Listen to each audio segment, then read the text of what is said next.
শত নরকের আগুন। মিজানুর রহমান সাগর। পুরো বিশ্বের খবর রাখি ঘরের কোণে বসে। ফিলিস্তিনিদের দুঃখ শুনে চোখেতে জল আসে। ফেসবুকেতে স্ট্যাটাস দেই দুঃখ প্রকাশ করে। লম্বা করে লিখা সাজায় বহু সময় ধরে। নিজ দেশেতে শুরু হয় যখন ভীষণ গণ্ডগোল। ইঁদুরের মতো গর্তে দুটিতে করি না আমি ভুল।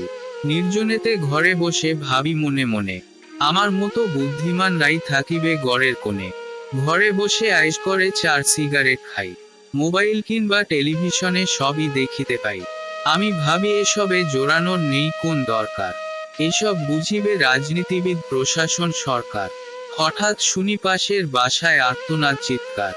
জানার ইচ্ছে হলেও আমি খুলি না ঘরে দ্বার। আবারও শুনি ছোট্ট শিশু করছে আহাজারি। তার কান্নাতে আকাশ বাতাস হয়ে উঠছে বাড়ি। এবার আমার ঘুমন্ত বিবেক জেগে উঠেছে ভাই।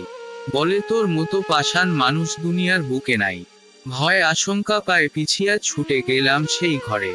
দেখিলাম শিশুর নিষ্পাপ রক্তে ঘরটা গিয়েছে ভরে। এই দৃশ্য চোখে দেখিয়া মাথায় চেপেছে কুন।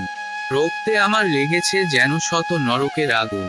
মনে মনে আমি যুদ্ধের সাজে হয়ে গেছি তৈয়ার। এবার পাপিষ্ঠ নরাধমদের নেই কোন নিস্তার। 52 কিংবা 71-এ আমি ছিলাম না ভবে। এবার যখন সুযোগ এসেছে কাজে লাগাতে হবে। সন্তানের ঋণ শোধ করিতে আমি যুদ্ধে যাই।